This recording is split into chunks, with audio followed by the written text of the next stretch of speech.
Hey guys, welcome back to another tutorial video about the laser cutter. Today I'm going to be exploring the quality settings within the laser cutter. As I've been talking about them so much in previous videos, it's time that we actually explore them and know how they work. So you should notice that a lot of the information I'm going to cover in this video is actually very close to the information presented in the how-to guide that I created that's really long. So if you don't want to watch this video, be sure to look at the Explorer quality settings within the laser cutter portion of the how-to guide that I created, because this video is going to follow very closely. So you may be wondering, well, I want to make sure, or I want to engrave something that's very high quality. I don't want a singular blemish, or I want it to look almost realistic. And luckily, you don't really need to be an artist to engrave something. You can really find anything online and make sure that you are going to cut that image in a very pristine way that's still going to be in black and white. So before I get started on telling you all about a bunch of these different settings, be sure to take these next few things that I'm about to say to heart. So, one, all of the below settings won't work if the laser cutter detects a different color other than the black setting, depending on what settings you are using. Therefore, if you're trying to create something very detailed or trying to engrave a very high pixel dense image, you only want to be working with one color at a time, or like the black color or shades of gray. If you have a vector cut that you're going to perform before or after, be sure to actually perform it before or after, because if you try to keep that color on, it won't be detected by the laser cutter more often than not. Or if it is detected, it's actually just going to be a raster cut. So instead of, like, you say you had a red little rectangle, kind of like this. Imagine if this was red. It would actually just be engrave this little black rectangle. So that's kind of what I mean here. So just keep that in mind. So yeah, just if you need to vector cut something, do it before or after. The vector cut usually burns the sides, which could ruin the quality peach. So if you don't like burn marks onto your actual whatever it is you're trying to engrave, you're going to want to cut using the you want to vector cut first, and then maybe go into the machine shop and start sanding down your piece so you know what you're working with. Okay? So, 2, changing the quality settings of the UCP will normally significantly increase the amount of time a laser cut can take, which should make you think about a couple things. 1, if you're making something really detailed, you might want to make it during after hours, or at times where there's really not that many end users, or else not that many people are going to be able to use the laser cutter, and that's not really fair. And another thing is, you should really make sure you have the right power and speed settings before you start the cut, because, well, if it's going to take a long time, messing it up and having to do it over again can be a waste of a matter of hours. So be sure to look at the power and speed swatches before you give it a go. It should give you a vague understanding of what settings you should be using. So with that in mind, make sure that you understand that making a perfect cut piece usually involves several different attempts. What you see in Illustrator is not perfectly what you get in real life. You can get pretty close, and it's really all a matter of settings. Just be sure you're ready for multiple attempts. A good rule of thumb that I always try to do is that you want to use small scale versions of the artwork you're trying to engrave. So this way the engraving process goes faster, and if it goes well with a very small piece, if you scale it up and you image trace and you did all that, then you shouldn't have to really deal with graininess. If it worked with the small piece, it's going to work with the big piece, so long as you get the location and all that right. So yeah, just remember that. And all of the settings that I'm about to talk about can only be changed before you send the print to the UCP. That's why I'm in Illustrator right now. You can always change the power and speed settings before or after the print. Like, you can resend the cut for print. It just might take a little longer, so just be mindful of that. So again, if you forget, it's no big deal. You just have to change the settings in Illustrator, then print again, which is pretty annoying. So I'll go ahead and go to the UCP, or go to the UCP settings so we can actually talk about what all of these, I guess, more advanced settings are. Hopefully by now you've been probably pretty used to this screen and you're just looking into what advanced settings I must be talking about. So there are arguably 4 settings that really come into play when we talk about the quality of raster laser engravings, and most of these settings are found in the manual control tabs here, but one is actually found in the materials database, and I'll talk about them respectively. So they aren't really hard to find, they're just a little hard to know exactly what their effects are, so I'm, I guess, going to be talking about their effects. The settings will usually have some effect on quality, but in terms of how much these settings impact the cut depend heavily on the material you're engraving. And I'll go into this a little more as I describe the settings. So the first one I'm going to be talking about is the image density. It controls, I guess, quality versus throughput. You should see the slider that goes from all the way to 1 and all the way to 7. And as I do that, you should notice this image, I guess, changing. So for most materials, the image is either on 4 or 5. As you can probably guess from the name, the slider must have something to do with the quality of the cut. And you'd be right. The easiest way to describe throughput in this context would be how long the quality versus throughput would be how long the cut actually takes. So when this is all the way at 7, you can see that the quality is very high, as you can see from this A. But the time that this laser cut is going to take is very, very, very high. So rather, if we were all the way at 1, the quality may not be so great, but it's good enough, I guess, but the time you're saving is monumental. And then all these numbers are somewhere in between, and they're trade-offs between each other. So, for the most quality cut, you're obviously going to want to make sure the slider is at 7. And regardless of the material, usually this setting should always be at a 7 for quality cuts. This will always make sure that you're going to have the most quality cut. The only material that you may not want to do this with is glass. If you're engraving glass, if you're engraving something that's kind of like glass, because the quality setting increases the time that the laser cutter is going to use to engrave that piece of material, a slow laser could basically be too much heat in one area, causing it to crack. So just be mindful of that. Next up, we're going to be talking about dithering.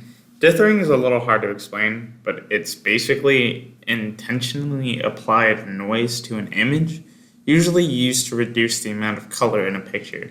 So basically, the UCP will move around pixels in such a way that the image meaning stays intact, while reducing the amount of color to be at least a grayscaled image. This is usually why we try to make our pictures grayscale in Illustrator, so the UCP has an easier job doing this, and our picture isn't distorted in any weird ways. There's 3 ditherings to choose from here. So to start off, we have halftone. Halftone is normally the default for just about every material and usually produces about the same quality image as error diffusion dithering. It works by dithering across a line-by-line grid, which is why you see so many weird lines in the UCP, but that's usually not what the final image looks like. The second one we have is error diffusion. It's a type of halftone diffusion, except instead of just following a straight grid for dithering, error diffusion affects other pixels immediately surrounding it, which in turn will affect its memory pixels, and so on and so forth. I know this explanation is a little rough, but here's what you can kind of take from this. Error diffusion has a tendency to enhance edges in an image and makes the text pop out more if it has text. So if you had one of those pictures that said something like, oh, I don't know, live, laugh, love, there's tons of those all over the internet. If you used the difference between halftone and error diffusion would usually be a little better for bringing out the text in that picture. If you used halftone, the picture would look just about the same, but the text might be distorted in a little ways. So I guess you can kind of see it as halftone images work strictly better with just full complete images, while error diffusion works better with images that also contain text. Finally, we have black and white. The last dithering focuses on reordering the pixels to be just black and white. So this type of dithering is called black and white and works best with, well, you guessed it, black and white images. For all other images, again, stick with the first two ditherings. So I'll give you a good demonstration of the differences between all these different types of ditherings. So I'll hit cancel because I already ordered them on the UCP. So I looked up random high quality images, so we'll start with this one right here. So I just converted it to grayscale. I didn't bother image tracing it because it's the only thing in this AI file. So when I go to UCP, we'll start off with halftone. And this is what halftone will make the picture look like. Now, obviously you see a lot of little lines here. Those lines won't be present, so a lot of times with halftone it's difficult to tell how the image will actually look, which is why I actually usually stick to error diffusion, because it gives you a pretty good understanding of what the image is most likely going to look like. And that's this, which isn't too far off from what we tried to get in Illustrator. So usually error diffusion kind of makes the image look a little fuzzy, a little noisy. And then this would be black and white.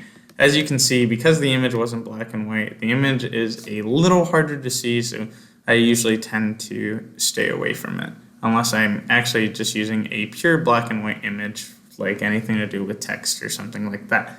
So just keep that in mind, and that's it for the dithering.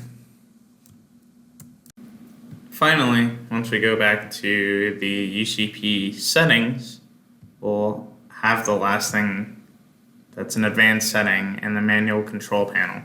So you have this little drop down box here, and when we drop it down we see all sorts of, I guess, different modes: normal, clip art, 3D, rubber stamp, reduction, and texture. So these are printer special effects, which changes how the laser operates. Whenever you select a material, you'll notice that this tab is set to normal. There's a lot of other different options to explore here, like texture, which for all intents and purposes, textures any laser cut. It's pretty cool to feel. 3D, which the laser attempts to make the image look a lot more 3D, and so on. But the one I want to really focus more on is clip art. So you'll see a couple things when you select clip art. Clip art is made specifically for detailed pictures, and it slows down the laser and takes more time to process pixels and such. It also forces you to use black as the only color, so you don't have any other colors to send it over to the laser cutter. So it's really good for images that are very high pixel dense. Again, if you're using glass, you may want to stay away from clip art as it physically slows down the laser. But clip art is, again, really good for those high quality images that you just want to make sure the laser takes its time to get. But most of the time it doesn't make a make or break difference. For the highest quality image, it matters a little more with what the image density is. But together with a 7 image density and the right mode, or the printer special effects mode of clip art, and the right dithering, you should have a very high quality image just about every time. But that is not the last thing I want to talk about. The last thing I actually want to talk about is that you can physically throttle the power of the laser cutter at any time. So whenever you're selecting a material from the materials database, say we were using wood and we were using MDF, you can actually see here that you have the intensity adjustment, and we've never done anything like that before. So you can throttle the power of the raster or any vector color, and when I say any vector color, I mean blue and red, and those are primarily the vector types that the UCP usually uses. For red, you usually know that it's the vector cutter, and for blue, it's actually used to, if you wanted to use the vector setting on the laser cutter, but you didn't want to use it for cutting, you just wanted to use it for engraving in a weird way. So that's what those different colors mean.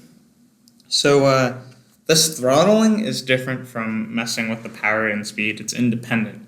Namely, you can have the same burning effect, but you can decrease how far the laser actually penetrates the material you're working with. This settling is kept in the materials database here after you make a selection of the material that you're working with, so it won't appear until you select a material. So normally they're all kept at 0%, but you may increase the depth or intensity of each laser by plus or minus 50%, just like that. So there's a couple things that this can help you with. So the best thing that this can do is this helps when you're engraving either metal or glass. Usually you're probably not going to adjust this vector intensity adjustment unless you're really trying to cut through a really thick piece of wood. If you need to do that, then you can set this in, or maybe you're trying to cut acrylic and you want to decrease the power, so that's what that's for. But with the engraving aspect, you're usually using it for either metal or glass. So for glass, you usually want to tone down the power because you don't want to crack or break the glass. But for metal, you really want to make sure that you have a high enough power to make a special bond between usually the marking spray that you're using, so you can actually see the image that's coming onto metal. So for metal, you want to make sure that this is on the higher side, but for glass, you want to make sure that it's at the lower side. A lot of times you can actually be just fine without adjusting the intensity, but you can actually adjust it whenever you want. But as far as everything else goes, that's just about any other settings that you could possibly have any questions on. There's also this print direction where I really haven't talked about too much, but this just changes the direction of whether you are cutting top bottom or bottom top. So if the arrow is pointing down, you're starting at the top and heading towards the bottom. If you click on it, you can switch that direction if you wanted to. If we go back over to the manual control, we've talked about just about everything. Usually we keep image enhancement to be whatever its default was, which is usually disabled. But you can actually work with a lot of different things here. So if you hit manual, you can change the contrast, the definition, and the density of any image that you're going to send to the UCP. I usually recommend that people don't mess with it because, one, I don't really know about it myself, and I doubt that many other people know about it. If you do know a lot about it, of course, you can mess with image enhancement, and that's totally fine.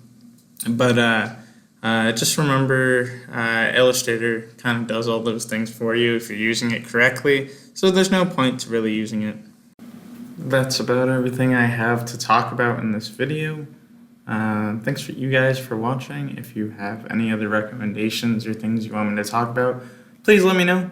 But that should be it. Have a good one.